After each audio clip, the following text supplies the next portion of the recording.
Hello everyone, this is Christine with the Crafters Outpost. This morning I decided to try to make some green tea water. Green tea has a tint of green in it. I drink a lot of green tea, so I don't know how green all of these bags are going to make the water, but I was trying to look for the light greens. I don't really want dark green. So after this all boils up and I see what the color is, I may add a little bit of green food coloring to get the color that I want. So in the meantime, I just wanted to also share that I had made already lots of, the coffee and the tea, and then I have I believe this color was more of like avocado. I'm not sure how I got that color, but as you can see, I didn't use it all last time. So what I do is I just put it in the refrigerator to keep it from molding, so then I'm able to use it at a later date.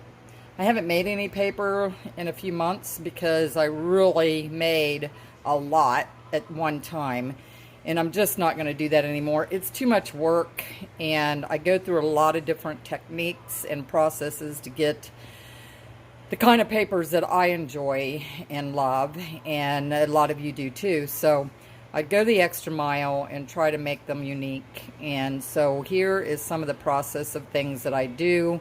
And as this boils on and I get the water the way I like it, I'll come back. Okay, so here I got it to a boil, just trying to get out all the colors. But as you can see, it's not really green. It's still turning out like a dark brown color. Might be more on the yellow side. I thought with it being green tea that it might turn some green, but it doesn't look like it's going to. So I'm just going to turn this off now and let it cool, and then decide if I want to add a different color. So stay tuned. So I dumped a little bit of this into this flat pan and put the water on the bottom, and then I'm just going to lay this mat on top like that. So then this will embed down into those papers. And I didn't really want to cover the papers completely because I will eventually be sponging them. So you just spread the water around on your design. And then you can add anything else that you want in, however many papers you want in on top. So that will give also the print design. And then I just usually take a sponge. I can find my sponge, and I dip it into the tea and then bring it over and put however much I want on. And this was green tea, and it is given a kind of a tint of a light, I don't know, orangey. It's kind of a weird color, but I thought I would do a couple just to see if I liked it or not. So, you just add your papers on, however many you want, and press down to get your indentation there. And then I'm just going to keep adding different elements. I have lots of lace and other things with designs on them that I'm going to add. And I have some fabric and material I'm going to also add to this. And then I'm just going to turn the camera off and continue, and then I'll come back. So now I decided, I did a layer on the bottom of the, it's supposed to be green tea, but it was kind of ended up being orange. So now I'm going to layer with this pink, kind of looks pink. I'm not sure how I made that because I did it months ago. So now I'm just going to layer, and I use the sponge technique to saturate everything really good and get it adhered to the paper really good. And then I just, you know, put my paper down, and then I just resaturate it again using a sponge, because you can save a lot of your tea this way. And then it also, I rub it into the doily, and that helps the paper to stick and get that indentation that I want. Okay, so I'm gonna finish off this and then I'll get back. Okay, I think I have finished all the colors. I started with the green tea, which turned out to be like an orangey, I don't know, brownish color. I still kind of liked it once I seen it. I guess when it dries I'll know better whether I want to do that again. The second color was the pink, and I don't remember how I got that color, but I love it, it's beautiful. And then I had another jar of this deep blue, and I don't remember how I got that color either, but I think I have it on video somewhere. I'll have to look for it. But I layered, so I don't mind if all the colors mix together, because chances are they probably won't, but if they do, that's okay too, because I like the variety. But I did end this with the blue, or the purple. It was kind of a purplish blue, and so I have 3 colors in this one tray, and I have lots of doilies and different designs, and I'm just going to let this sit for a while, and then I'll come back and take it all out and probably dry it in my dehydrator. And just, you got to be careful when you're dealing with the papers and you're doing the sponge technique, when you're really pushing on it and trying to get the effect that you want. You just have to be careful that you don't rip the paper. And so I also wanted to let you know that I've used the thicker, I don't know what thickness this is, but whenever I want to do a cover of some sort, a specific design, I'll use this thicker paper versus the copy paper, because I want it to be a book cover or something. So there's another tip on that. But so we'll come back when it's all dry, and or I'm ready to put it in the dehydrator, and I'll show you how I do that. Okay, I'll see you soon. Okay, so what I did is I did lay a few of the papers out to dry naturally. These I'm probably gonna put, and I don't know, I let them dry a little bit, and then I'll throw them in my dehydrator. But I just wanted to see how some of these were going to turn out. And they look okay for now, but I'm going to probably add some stuff to them to make them look even better. So this is my next step.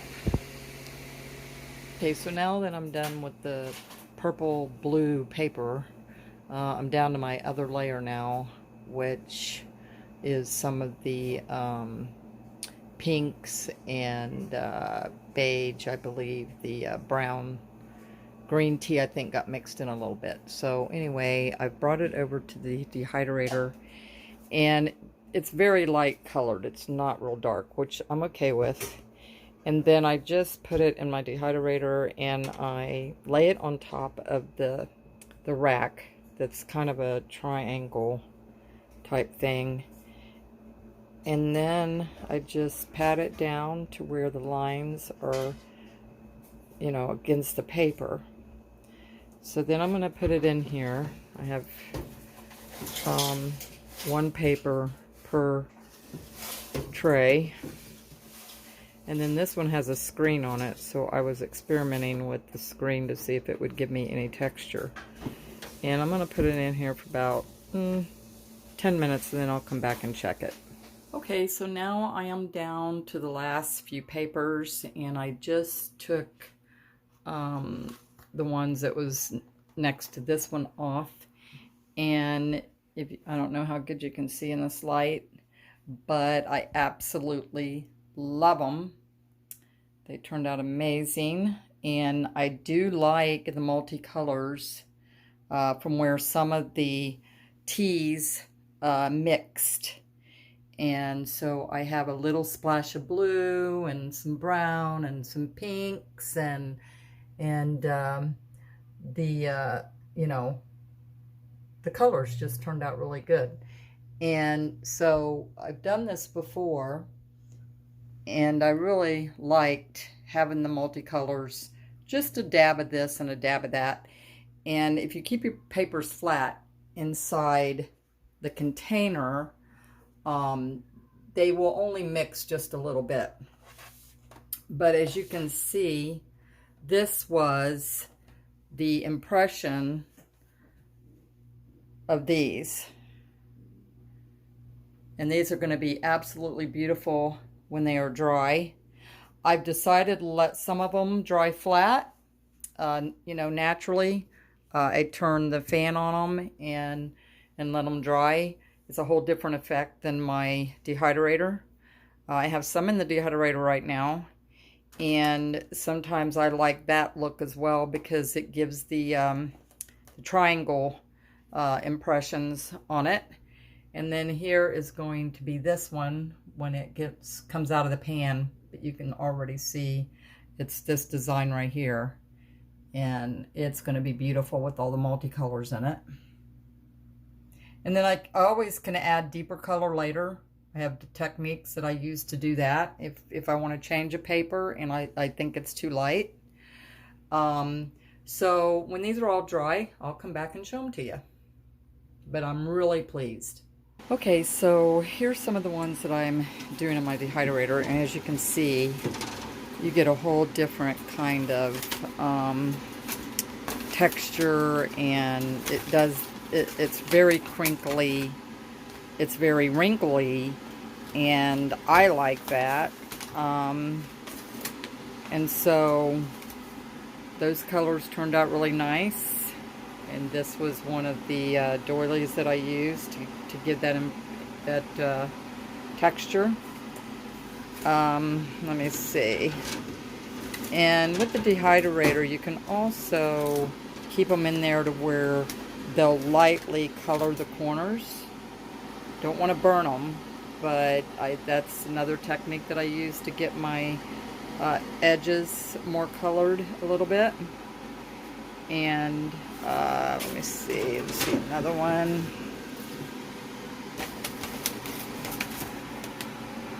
But it does give it a lot of texture when you dry things differently. And so I try to use different techniques to get different looks of my paper and feels of my paper. And as you can hear, it's very crunchy. Sometimes I will even iron these, it just depends, and sometimes I just like them the way they are.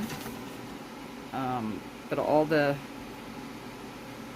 texture came out really nice. And I did end up liking that green tea color because it's kind of like a vintage light beige. It looks a little bit lighter on my camera than actually in person. It's a lot darker. So for a good vintage, the green tea actually did turn out very nice. Again, it looks kind of white on the camera, but it's a deep brown, beautiful color. And I'll take some still pictures later. Sometimes you get better color with still pictures. This was one that I did, and this is cardstock paper. I couldn't remember when I was telling you guys. The you know, the heavier paper. It was white cardstock.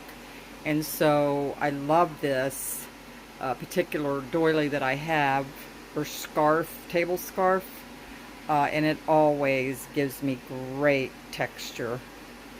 I think, yep, this is the last one. The rest of them are drying in the other room, so when they get done, I'll come back and show you. See the dark there? That's from inside my dehydrator. And I don't leave them in long enough for them to catch fire, so you just got to keep an eye on stuff when you're doing this kind of thing. But I do love this method. Okay, I'll come back. Okay, so here is all the finished products, or the finished papers. I hope this lighting, you can see it. This is, I didn't really make that many this time because it does take a lot of time to do, and I still have more things that I'm going to do to finish up, but I am going to make a part 2 because I want to be able to show you what I do afterwards. But these are just the ones that I did, and I really love the way these turned out. That purple turned into a very beautiful blue.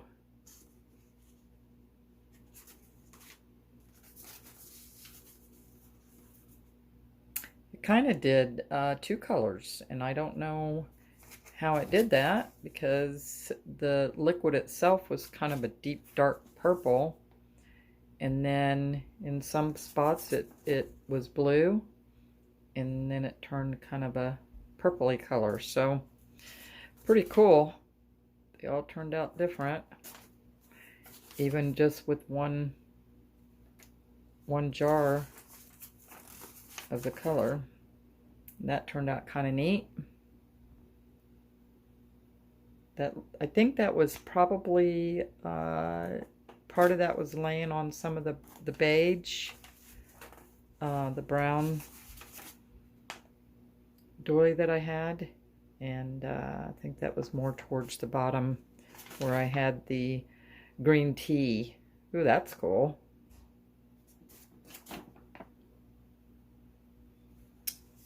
And oh wow, look at that. Oh, that is awesome. What a great surprise. Now that is where I actually rubbed my sponge and really dug into it, and then I lightly swirled around, and wow, that is so cool. It kind of almost looks like the doily itself, and then that right there, I like that. So you just never know what you're going to get when you use these techniques in different ways. I always end up getting something surprising. That was pretty surprising. So, yeah, I think I really like these. So these were all mostly, there's another kind of mixture of the green tea with the purple, and then I don't know, the water that I added to it made it go blue. Yeah, I'm really happy with these. That's kind of neat. And that's another, again, technique, using the sponge and just having different doilies and things laying down. And then all the teas kind of mixing together. Beautiful. Very happy. And here's some of the lighter, the pink that I had. And I made some envelopes. And this is a lot darker, actually, than it's showing up on the camera. I don't know why that is. But see how some of the blue got on the corner, just the corners. So, yeah, I'm really happy.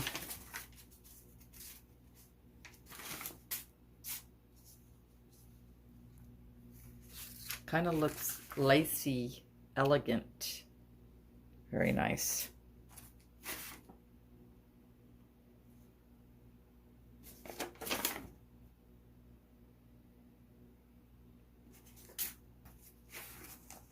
So these are it. It's the 3 colors that I used, the green tea, the purple, and the pink. And then these were, let's see what that one is. Oh, nice.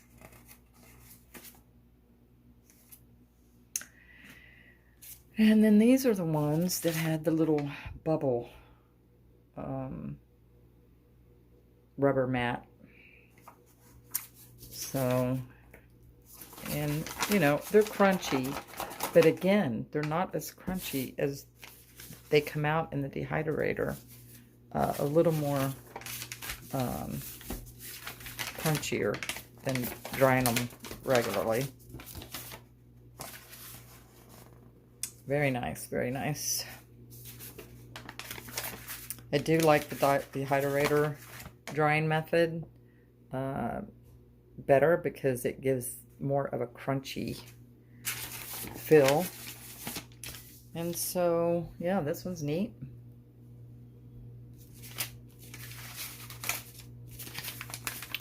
And there's a few other things that I will do to them to make them more unique. But right now, I'm going to end this video because it's longer than I want it to be. But yeah, I hope this helps you guys and give it a go. It's a lot of fun. I did this all in one day. Tried not to make too many because then I get overwhelmed and it's too much work. But I hope you enjoyed this. Thanks for watching.